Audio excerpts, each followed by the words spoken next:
Thank you, everybody, for joining us. If you just give us a moment, we'll let everybody come in.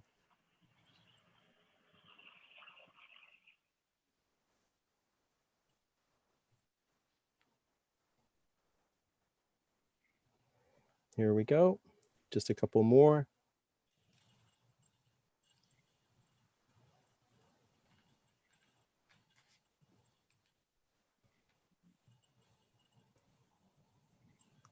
As everybody is coming in, let me thank you all for joining us today. This is the Program on Education Policy and Governance Fall Colloquium Series.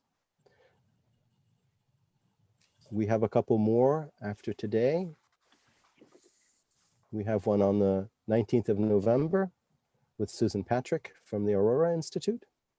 We also will have Erica Suarez on the 23rd of November. She's a policy advisor in the Senate Majority Leader's office. And we'll conclude one with some research, both from Professor Peterson, our director, and Danny Shaquille, one of our postdoctoral research fellows, and that is on December 3rd.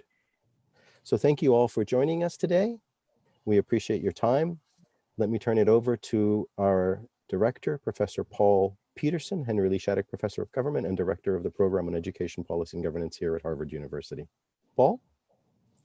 Thank you, Antonio. Antonio is our Associate Director, Antonio Wentland. I'm Paul Peterson. Thank you all for joining us. I'm really delighted to have Joseph Olchefske, the former superintendent of the Seattle Public Schools and currently on the faculty at Johns Hopkins University School of Education, where he teaches courses on budgeting and entrepreneurship. And he has an extremely interesting presentation today on school-based, student-based budgeting. And how can we get the budgeting of our educational system refined so that students really do have equal resources available to them? So Dr. Olchefske, thank you for joining us today. Thank you, Professor Peterson, and both to you, Paul and Antonio. It's a real honor to be here, the whole PEPG team. It's a wonderful organization, and it's an honor for me to get a chance to talk. So I want to spend, I'll show you, I've got a few slides to share. I just want to kind of lay out our agenda for the day.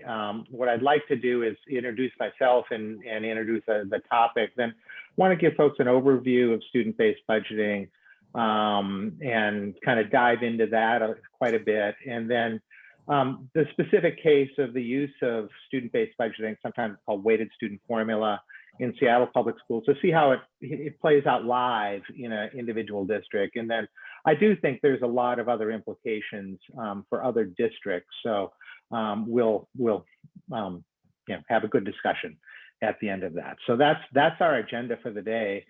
By way of introduction for me, I'd like to talk about how I came to Seattle Public Schools and how I became first chief financial officer and then ultimately superintendent.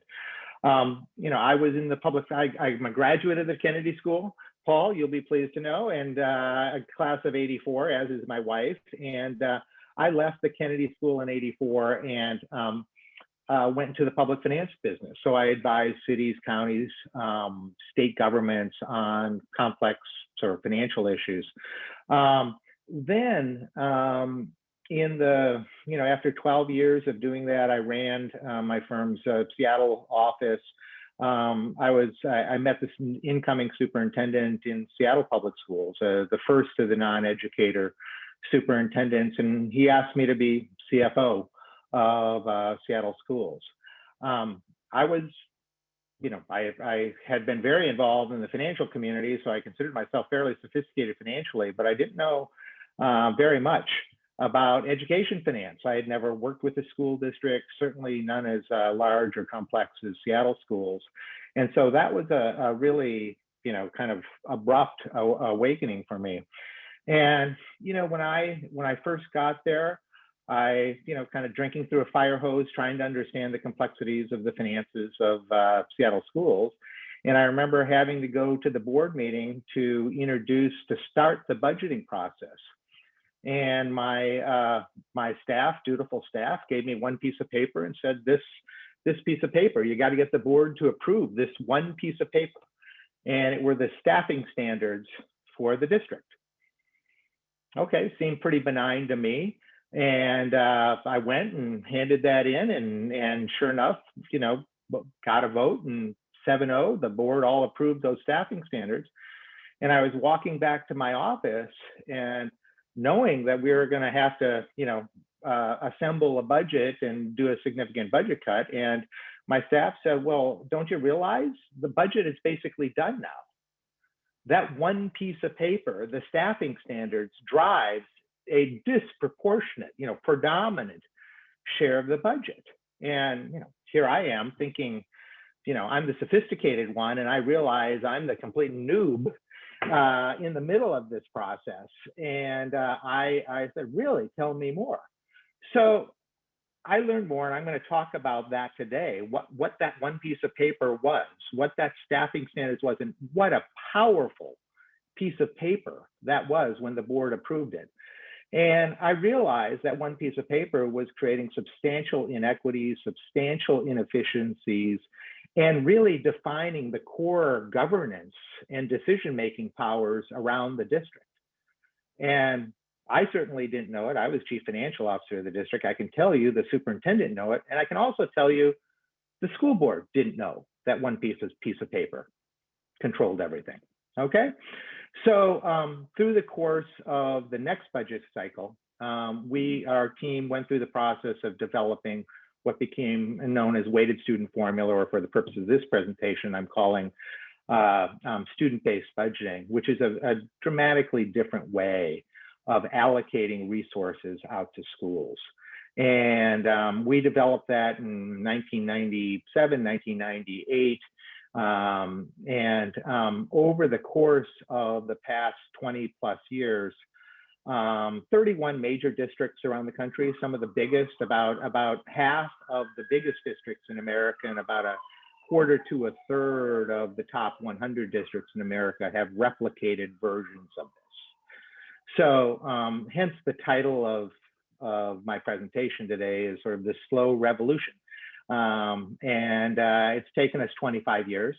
But more students are attending schools that receive funding via student-based budgeting, weighted student formula, than students that are served via charter schools.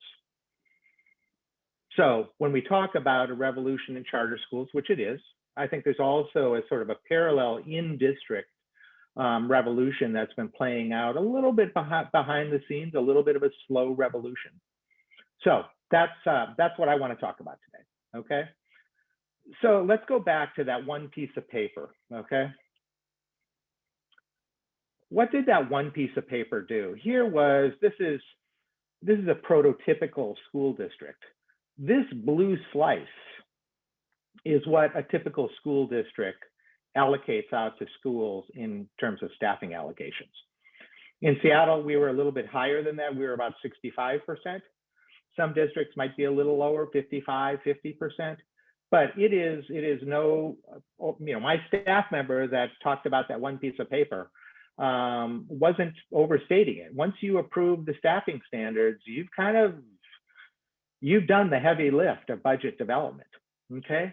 So there's other things, you got to pay for buses. That yellow slice up on the top is administration. So, but let's be clear, the budget of every school district in America is dominated by staffing allocation. So, we had a $400 million budget at Seattle schools when I was there. Yeah, 250 million of it was tied up in the staffing allocations. So here is the comparison that I want to make. This is what staffing standards are. Staffing standards basically say every school gets a principal, every school gets a librarian, every school gets a secretary, and every 28 kids gets a teacher. Okay? That it's really good at counting adults. It's not so good at counting kids. It certainly doesn't differentiate very well between kids, and it is very blocky in the way it allocates. You know, if you have a student teacher ratio in the staffing standards of 25:1, the 25th kid costs you nothing, and the 26th kid requires that the district hire another teacher. So that one child, that 26th child, requires $60,000 or $70,000 of cost to be incurred at that district, at that school. So that's staffing standards. What's student-based budgeting? What's weighted student formula? Well, basic idea, resources follow kids. There's a specific dollar amount attached to every student. Sometimes it's called backpack funding. Resources are denominated in dollars. It doesn't dictate the FTEs. Importantly, resources vary by specific demographic indicators of student needs. So whether it's poverty, whether it's ESL, whether it's special ed, disabilities. So it is weighted differing by different students. And as a result, if you think about under staffing standards, if you're a principal, you're assigned staff and you get them, and you have your teaching staff, and you may have control of the supply budget at your school, maybe $25,000 or $50,000. In a weighted student formula of student-based budgeting, you have control of the entire budget. A small elementary might be $3 or $4 million. A big high school might be $15 million of budgetary control. So significant differences between these two. So what are the typical motivations? And different districts have taken different, differing of these motivations have come to the fore in differing districts, but some variation of these 5 points. Funding equity, similar students are funded similarly.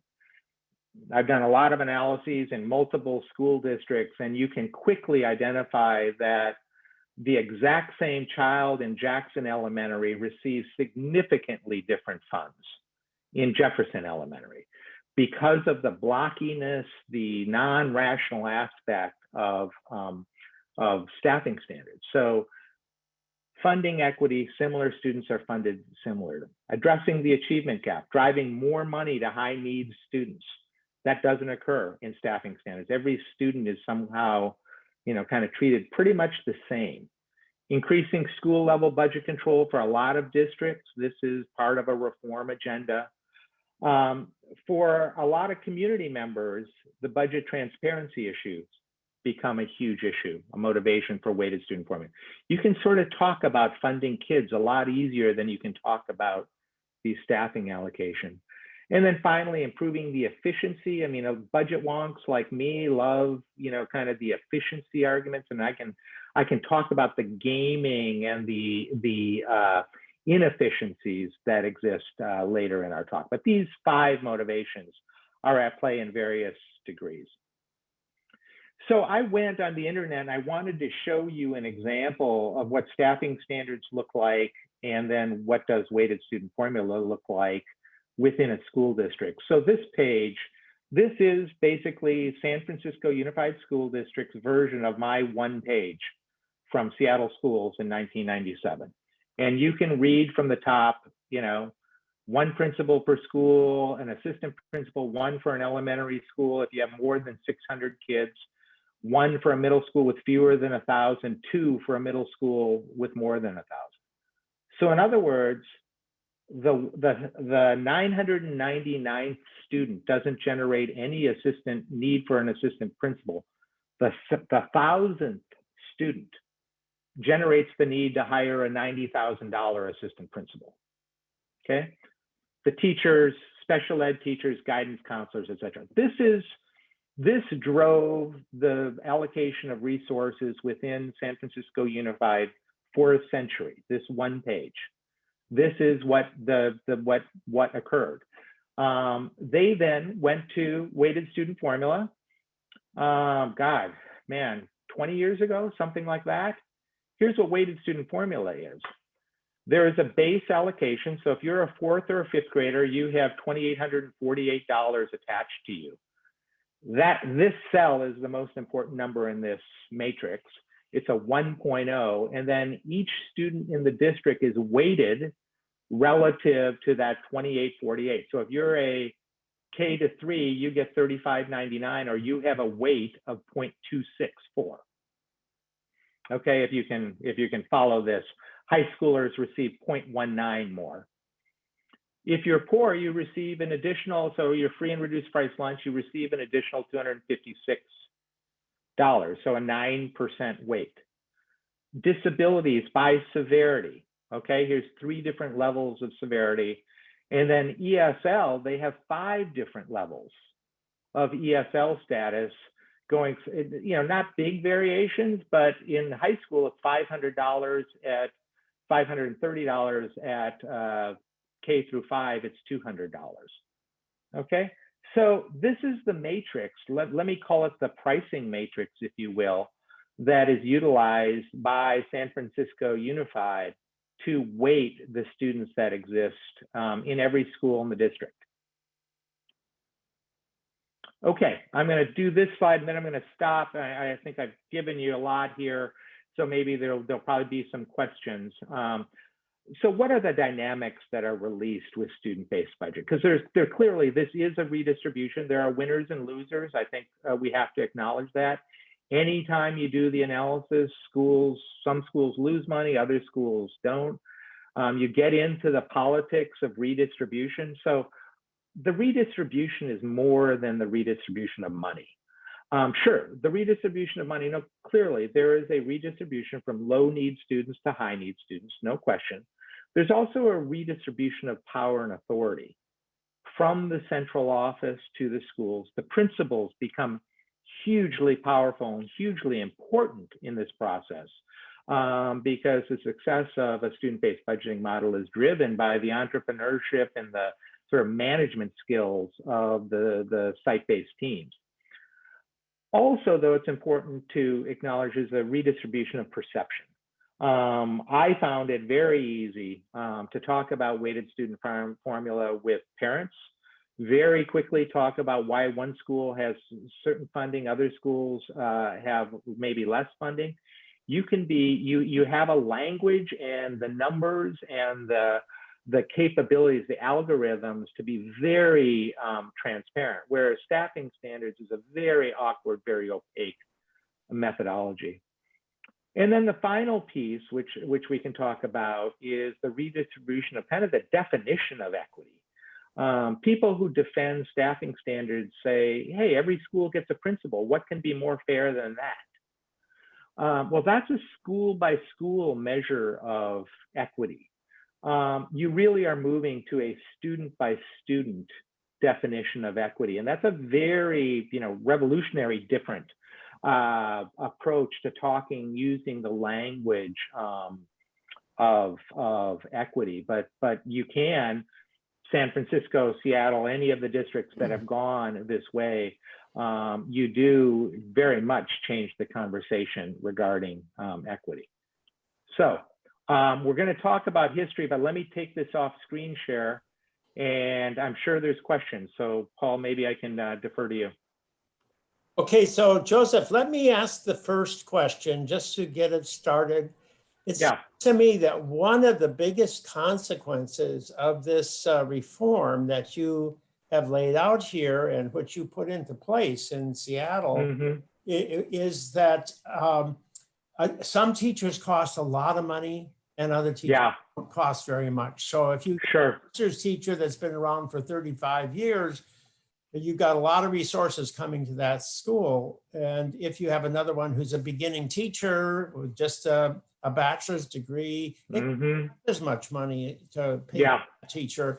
So you're really telling schools, if you want an experienced teacher with a master's degree, you must have to place a high value on that. But do schools have a choice in that regard?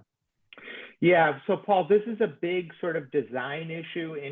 Every district who has gone through weighted student formula, the question, and I'm going to describe it as an accounting topic, but it's much more robust than that. But do you charge the schools for their teachers on actual cost or average cost? And every district that has approached weighted student formula thus far has made the decision, as I did in Seattle, to charge schools on average teacher salaries. So every teacher, regardless of cost, back in the late 90s was $55,000. And it didn't matter which school. There are advocates, and certainly anybody who kind of has a free market economic viewpoint would say, well, you're not really capturing the benefit and the dynamics of differing teacher salary. But what I find is you're already asking principals a lot to manage their budget as is.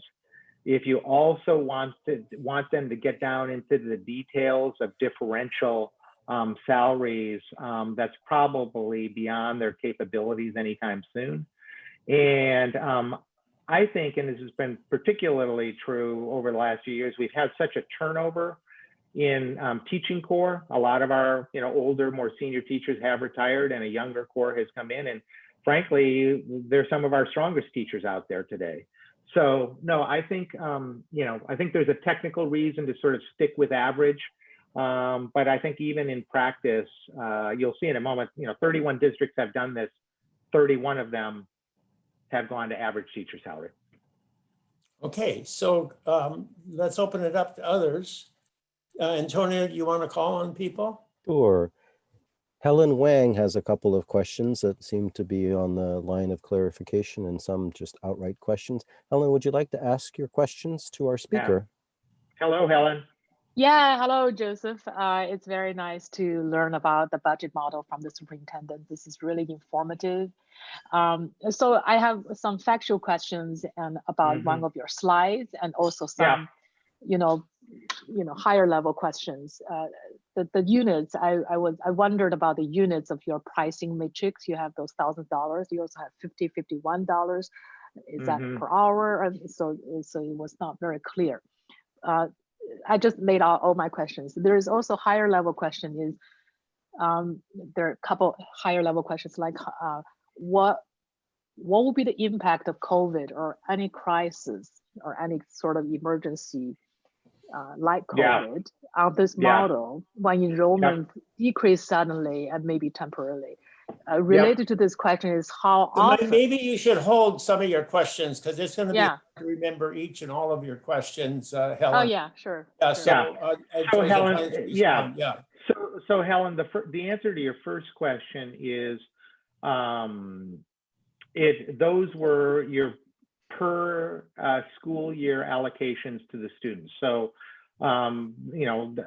adjust for inflation, but when my daughter went to kindergarten in the year 2000 in Seattle Public Schools, she had $2,500 attached to her.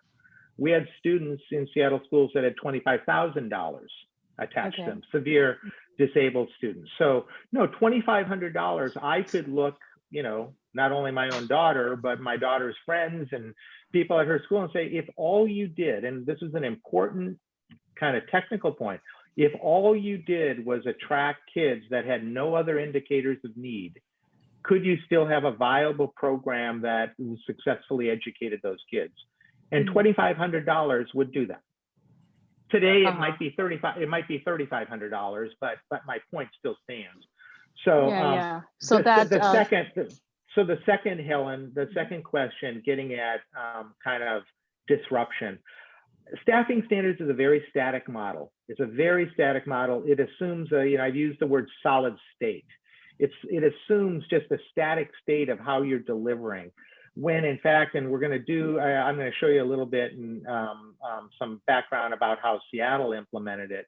But we are undergoing a dramatic change in a number of areas in the district. And weighted student formula, because it's denominated in dollars, provides a very liquid, very dynamic funding model.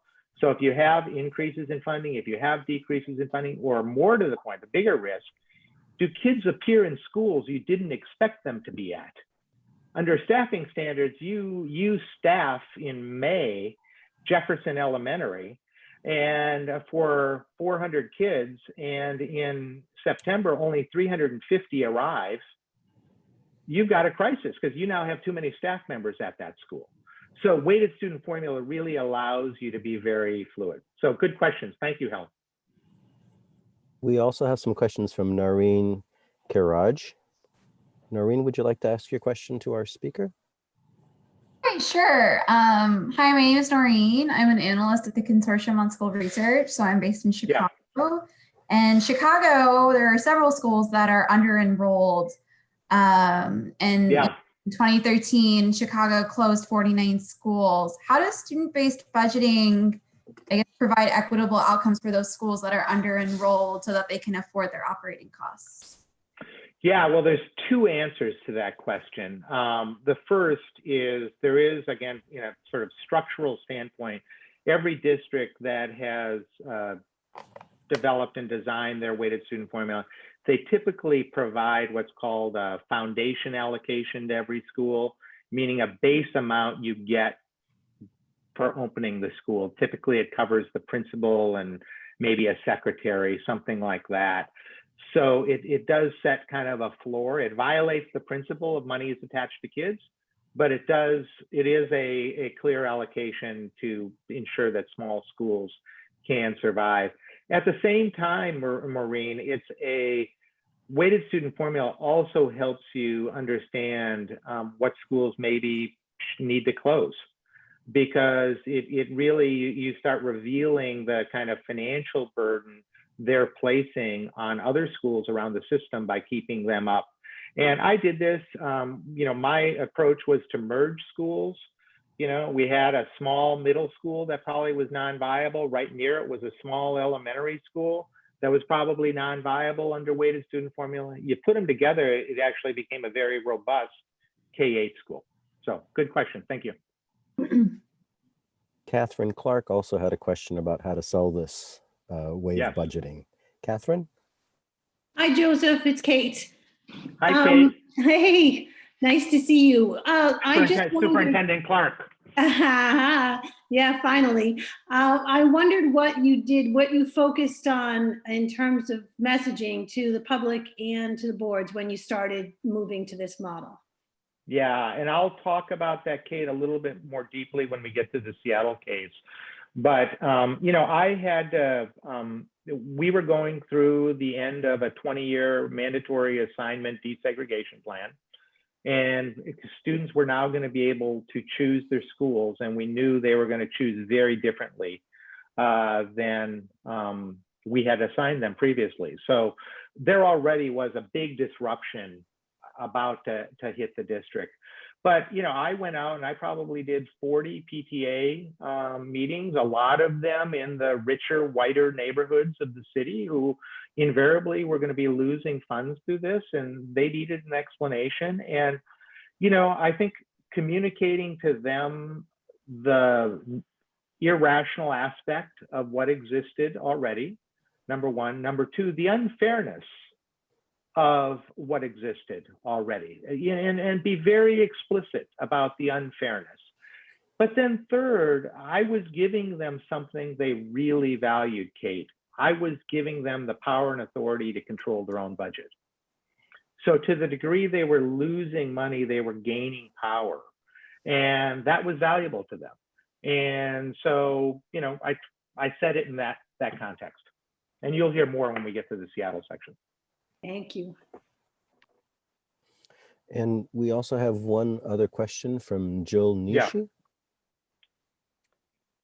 Hi, Joseph. My name is Jill Nishi, calling from your hometown, your former hometown in Seattle. I was formerly working with the Gates Foundation and now am a consultant to the foundation. And I have a question about whether or not the approach that a state takes to funding has implications at the local level. So in Washington State, we continue to allocate funding using staffing standards. But if a district ultimately and schools ultimately have control to use the weighted formula as is done in SPS, does that matter? Are there implications to how the state allocates dollars? And if they are allocating them again based on the staffing standards, what implications do you see? on Yeah, thank you. I mean, that's a great question. Yes, it does matter a lot, and states vary significantly. Some states have some variation of a weighted student formula. Others, like Washington State, and I am grieving that they haven't improved since 1998 when I was there. When I was there were basically a 3 prices fits all. There was, I think it was $4,000 for a general ed kid, $4,500 for a ELL kid, and $6,000 for a special ed kid, period. That was the summary of the state funding system.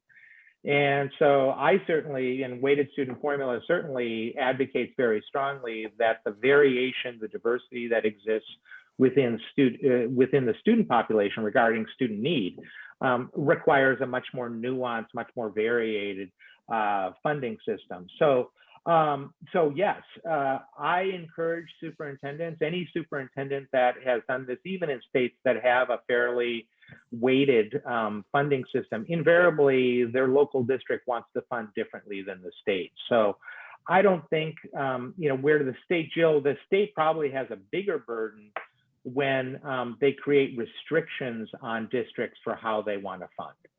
I just took the irrationality of the state of Washington's funding system and said, that's what I have to work with. That's all I have. I got the money I have. Just give it to me in green form, so I can allocate it however I want. So Antonio, I'm thinking I should do a few more slides and then we can take some more questions. Sure, that sounds great. Okay. Great, thank you. Okay, and I'm gonna work through these fairly quickly. The history of student-based budgeting, it started in Edmonton, Alberta in the early 1990s. And surprisingly, I'm not aware, maybe others on the call are, of any parallel adoptions in Canadian districts, but we in Seattle were certainly aware of it. Seattle became the first US district to implement in 1998. Edmonton implemented it really for kind of efficiency and governance issues. Seattle, I think, coming to America, the concern around social equity, the weighting was a much bigger deal. Good friend of mine, Superintendent Steve Adamowski in Cincinnati and Rod Page in Houston followed suit very shortly thereafter in 2000. And over the next 20 plus years, 31 major districts have adopted. So hence my term, slow revolution. Here's the list. You can see it's heavily weighted to the biggest districts in the country. New York and Chicago stand out here. The state of Hawaii, which really operates as a single district, did it. I was involved in that. It was a really fascinating implementation, but you can see there's some of the very largest. Recently, Atlanta did it. Boston has done a few districts, including Seattle, disappointingly did it and then undid it. Both Seattle and Hartford are two of the two that I'm aware of that sort of went there for a decade and then undid it. So here's a little graph of just the adoption process over the last 20 years. It's 11 of the 40 largest districts, so a quarter to a third of the 40 largest districts, 9 of the 20 largest, so a little short of half, about 3.7 million students, 8%, which is, I forget, and Paul, you may have this number on the top of your head, but I think that is right on top of, maybe a hair above the charter school enrollment that exists. That's right. And, That's right. And I think we all talk about charter schools as a revolution, and frankly, the world hasn't talked about student-based budgeting as a revolution. But if you think about it as take the 8% or so of students that are in charter schools that have, a variation of student-based budgeting themselves, and the other 8%, a significant portion of American schools students are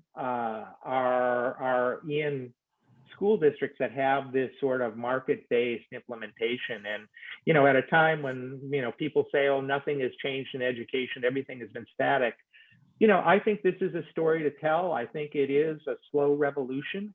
And I don't think it's going to get into the rural areas, but I do think the bigger suburban districts could use this, and certainly all of the urbans.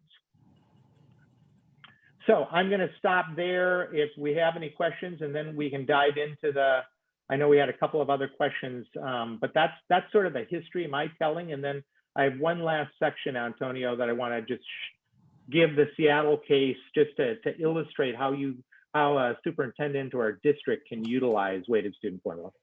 So, Dr. Olchefske, yes. Yeah, would you comment on fundraising at the local school level? Because once you move to this system, yeah, and I know this exists in New York City, the parents in the local community can generate contributions from the neighborhood, and then that will be used at the local school for, say, an extra teacher or somebody to teach the music program or something. Yeah. Well, thank you. That's generally used under this system? I don't know if it was generally used. It absolutely was used in Seattle, and I'm going to talk about that in a few slides, Paul. But you know, when I went out to those 40 or 50, schools, generally in our upscale white neighborhoods in Seattle, as much as they were going to be losing funding through weighted student formula, they certainly were gaining power and control. And historically, the district said, if the poor schools can't, if the schools overpopulated with low-income families can't raise money, then those schools populated with families with upper income shouldn't raise money. And we kind of ended that policy, and we freed them to raise money. And again, that was a big success. And I see Joanne Testacross is on the call, and she was one of the principals of one of these upper income schools, so she can attest to that phenomenon. But go ahead, Antonio, maybe we should take a couple of questions. Sure. So there was someone who mentioned that there's some interesting new research lately coming out from Edunomics Lab on weighted student formulas. Katie Silberstein, do you mind hopping on and letting us know what you think of these? Or Katie, I read that report. It's literally hot off the presses in October. So I read that report, and actually I was going to comment on it here, but I'm interested in your comments. I thought it was a very fine piece of work done by the Edunomics people. I'm so glad to hear you think that. Definitely hot off the press. Yeah, I think it's really valuable. It's sort of new research where we did want to point out, my colleague Hannah is also on if she has anything else to add, but we did want to point out this map on page, sorry, should have had this ready. On page 9 of the weighted student funding lessons learned, that sort of talks through the way that decentralization can lead to improved student outcomes. And of course, there's a lot of room for new research, but we thought that this would be a really awesome place for us to share the findings that we've had. Yeah, well, let me just summarize what I read, Katie, because I've been asked by a lot of people over years, so what to weighted student formula? So what was the impact? And if I were summarizing the research, and there's a very robust, and anybody that's on the call that wants to look up, my old colleagues at the American Institutes for Research, Marguerite Rosa and the people at Edunomics, et cetera. There's been the Reason Institute.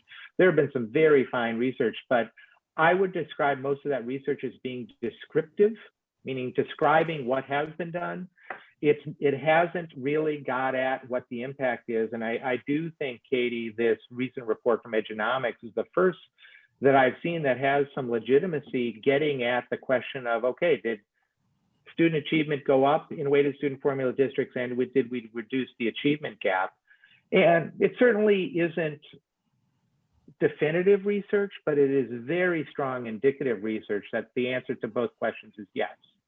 And I'm looking for it. I talked to Marguerite yesterday about this very topic. I just think this is an enormous, now that we're into outcomes and impacts research, I think that's a very powerful place for the kind of the next leg of a research agenda on weighted student formula. All right. We also have a question from our own Ira Stahl. Ira, would you like to jump in? Hello, Ira. Oh, hold on one second. There we go. My apologies. Yeah, so I was wondering if a school gets more money for special ed, poor, or English language learner students, yeah, does that create incentives to overclassify them or prevent students who might be able to leave those categories from leaving them, keeping them in there longer so that school keeps getting more money? And yeah. is there anything that can be done to Well, I guard think against that if it works against the student's interests? The school's financial incentive work against the student's interests. Right. I do think, I mean, that's conceptually a legitimate risk and a legitimate concern, Ira. At the same time, as much as we're redistributing power and authority from central office out to the schools, there still is a very critical regulatory standard setting role that central office has to play. And that, I think, becomes very critical here, that the central office special ed department, for instance, establish very clear diagnostic criteria under when a student enters special ed status and when they exit special ed status. So there is a regulatory process. I think the other part that you didn't ask, Ira, though, this also changes, and you'll see when we get to the Seattle case, because we are moving to an open choice model.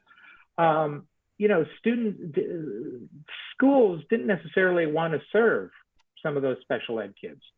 Well, now if additional resources come in, schools, I think, had some pride about their special ed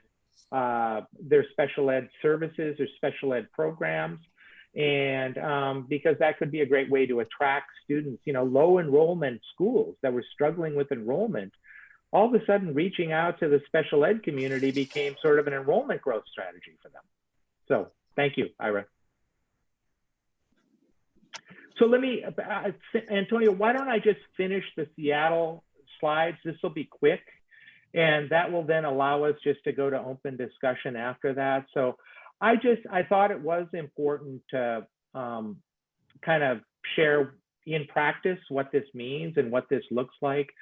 So, I mean, this is dated. I mean, let's be clear, this is a 20-year-old story. So I'm not trying to say this is the latest and greatest at all, but it is an illustrative story. So let me just give you a quick lesson. I know we have some Seattle people on the call, but here's Seattle.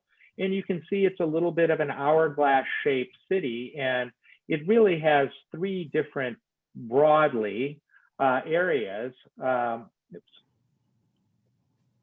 Hold on.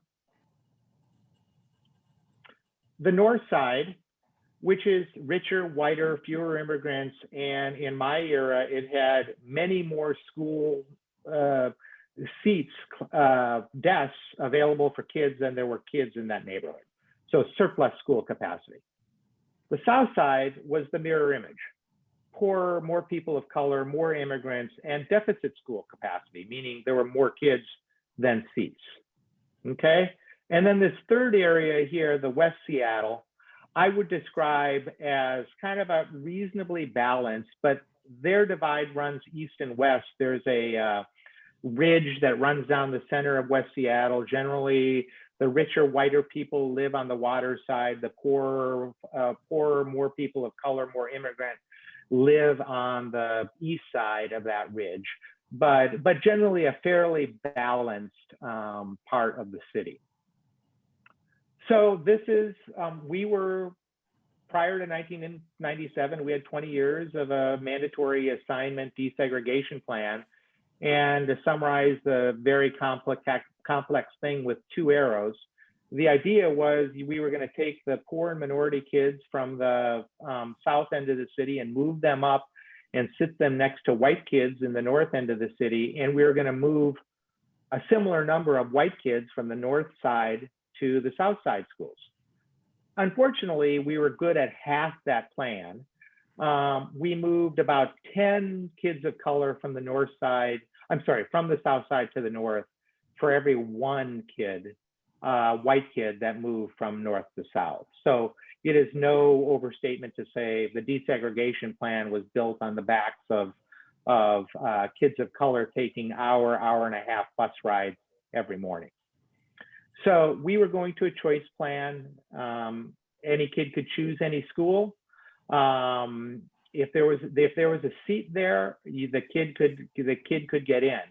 And we knew very well as soon as we did this, the kids of color that had previously been forced to attend schools on the north side are going to start choosing schools on the south side of the city. And there was going to be a significant redistribution of enrollment, because remember, by shipping 10 kids north for every one kid we shipped south, there were schools down here that were maybe 50% capacity. There were empty seats waiting to be taken. Okay, so there was going to be this enormous redistribution, but because it was a choice plan, we didn't know what schools the kids were going to choose. We knew they were going to choose differently, we just didn't know what. So we did three things simultaneously. We sort of walked and chewed gum simultaneously. We went to an open choice plan. Any student can choose any school, or to say it a different way, schools compete for enrollment. The weighted student formula, money follows the kids. To say that another way, a school gets no budget if they don't attract a kid. Okay, and then finally, staffing reform. We liberalized the ability of schools to hire the teachers that they wanted. That teacher seniority didn't dictate which school a teacher was going to go to. And I made I had the unilateral authority to assign principals wherever I thought was best. And historically, we had sent our best principals to the north side, sort of as a career award to get an easy school. And I changed it to moving the best principals to the toughest schools. So you put those three things together, and that really released over a 5-year period these market-based reforms, significant change in dynamics. And let me just again try to summarize a very complex thing in one map here. So in the north side, I think they were dealing with what I call the politics of scarcity of kids, scarcity of resources, and scarcity of student need. Didn't have a lot of ESL students, didn't have a lot of special ed students, certainly didn't have a lot of kids in poverty. Okay, the south end was dealing with the politics of abundance of kids, abundance of resources, and abundance of student need.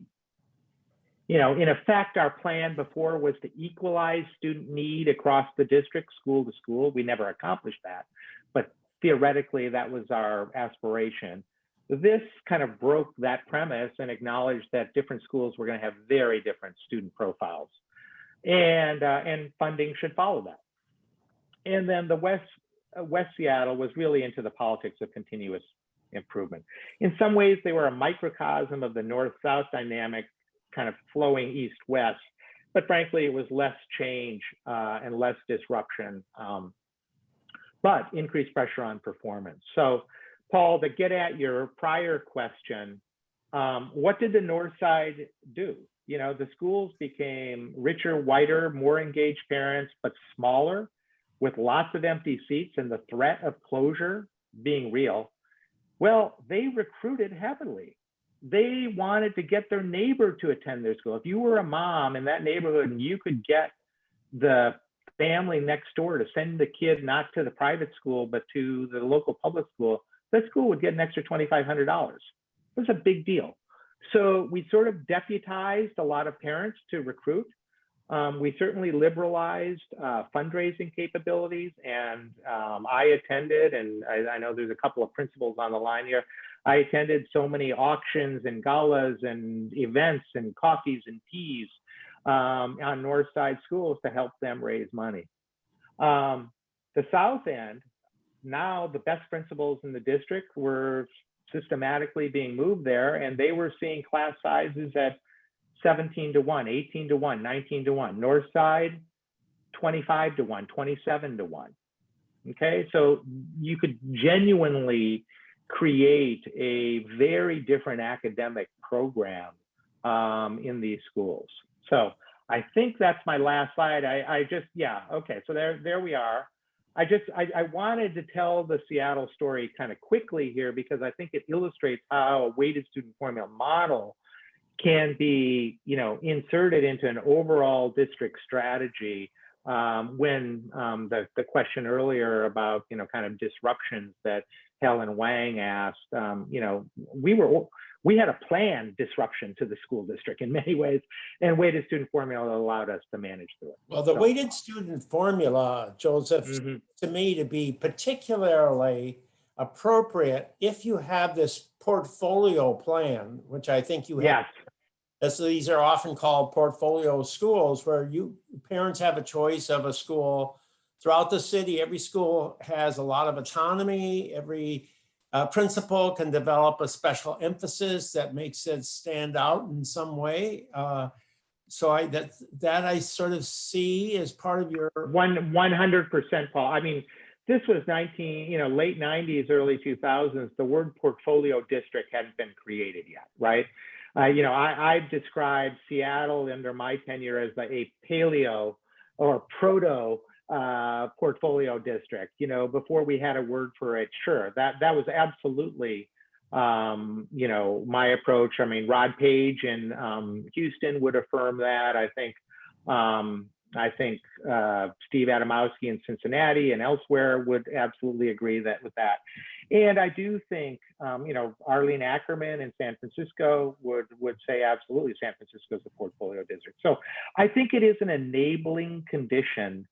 If you want a district where different schools have different academic approaches and you have a variety of schools for parents to choose from, a choice plan is a requirement and weighted student formula is sort of a requirement.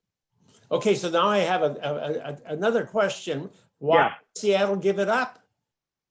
Well, I think a few things. I think, I'm terribly disappointed about that, but I would say this. I think the politics change and the nature, the two superintendents, the superintendent immediately after me was a big believer. The next superintendent, not so much. And the third superintendent very much came from, every school has to be the same, kind of the solid state version of the static version. And, to lead a weighted student formula district, there's a different set of skills, and there's a different belief system, and there's a different belief, I think, about the nature of the principalship, your belief about the power and competency of local leaders to shape things in the best way for the kids they serve. And if you don't share that belief, weighted student formula is actually horrible. It's a horrible fit for your point of view. I'm on the other side of that. I do, I was all about principal empowerment. I believed in our principals. I left, the proudest thing I would say, leaving Seattle schools, the thing I was proudest of was the quality of our principal corps. And I think weighted student formula choice, the reallocation of the best principals to the toughest schools, all of that created dynamics that tremendously improved it. But if you don't have belief at the superintendent level, I think you're kind of stuck.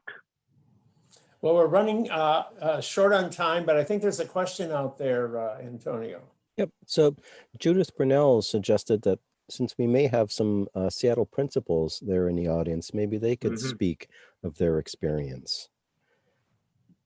Would that be Joanne Testacross? Yeah, that'd be great. I think, Joanne Testacross is there. Go right ahead, Joanne. Hi, everyone. First of all, Joseph, it's so nice to see you. I was so proud to work under your remarkable leadership in Seattle schools, but I also worked there prior to your leadership, so I had something to compare it to. And let me say this, as far as principals go in Seattle, I think there's several reasons. There is a retraction of weighted student formula. One, of course, is the belief system that Joseph talked about. Two, I really think perhaps we failed to provide ongoing and consistent training to principals, because it does take some financial agility in managing those budgets and seeing how they can work at your site. So I think there was a bit of a lack of training and understanding as new principals entered the core and felt just burdened by so much work. And I also think there's a political aspect to it because power's where the money is. And I can say, however, all of that led me to eventually leave Seattle because our school was so, I grieve along with Joseph to this very day, because I was able to have my leadership at a local level be unshackled by this system. When I began as a principal in a southern Seattle school, and I've worked in many different types of schools, but we were shackled. We were told to improve achievement, and we were told to improve the socio-emotional welfare of children, but we were completely shackled by what Joseph referred to as bumping. So there was a seniority system in the union. So we had very little choice over hiring. We had very little choice over evaluation. And we had also practically zero choice over finances and how to deploy resources at our site to where we knew they needed to go. So under weighted student formula, our school flourished, and we were in a rather affluent white neighborhood. It was progressive, so we did do a lot of marketing, and people at the end of the day were after quality, no matter what school they were in. And weighted student formula allowed us choice, and it allowed us the capacity to build quality and higher achievement, I have to say. I mean, and all of that takes a portfolio of skills. But I think for many of us in the leadership core at that time, and thank you for your compliment about principals, it was transformative. And to this day, so I carry that with me. Yeah. So Joanne, I see Colleen Oliver is on. I'd love to hear Colleen. I'd love to hear Colleen's comment, because she was both a principal and then kind of a director, supervised school. So both elementary and middle. So Colleen, I'd be interested in your comments. Colleen, you're muted right now. Hi, Joseph. Great Hello, to Colleen. see you. Yeah, I wasn't expecting, I was just going to listen, but I'm happy to join in here. So as Joseph said, I was there at the same time he was, and I managed the middle schools and the K-8 schools. And I would say the weighted student funding, similar to what Joanne said, it really, it allowed for innovation, and it allowed us to attract a different type of principal candidate. So while I was in Seattle for 5 years, I replaced a number of principals and assistant principals, and I think the quality went up. And part of that was people were coming from other parts of the state, from the region, because of the ability to have more freedom to develop their own programming and to be able to have a say in which teachers they hired. So I think we were, very progressive at the time. By the time I left, it was already starting though to go back. After you had already left, I could see that the weighted student funding was, slipping away. And that was part of the reason that I moved on also, because I didn't want to go back to the status quo. Well, just to reinforce your point, Colleen, I was very active in recruiting because I considered principals my core responsibility. And so not only assigning them, but recruiting them. I think 3 years in a Bellevue, Washington is sort of the Newton Wellesley of the Seattle area, very swanky and very high scoring schools. I think 3 years in a row, we successfully recruited the principal of the year in Bellevue. To move from Bellevue to Seattle, I did not make a friend of the Bellevue superintendent in the process. And Colleen, you just reminded me of a story. One of the women that you were very instrumental in recruiting, she was a principal in a north suburb, a very, very fine principal. And I was just shocked that we could get her, because she was so good. She was so good.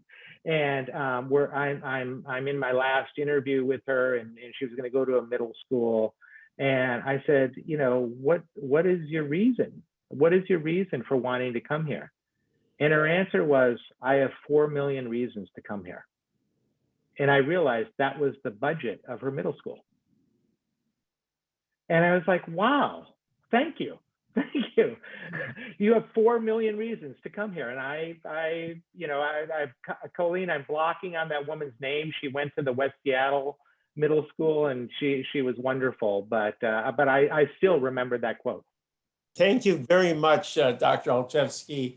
It's been great having this story laid out, and to have so many people who can testify that the way it all worked was the way you described it. And so this has been the most exciting and illuminating conversation. Thank you all for joining us today on our seminar. And we'll have 3 more seminars coming up in the next period. And I think you'll all be notified as to when and what they will be. So thank you all for joining us today.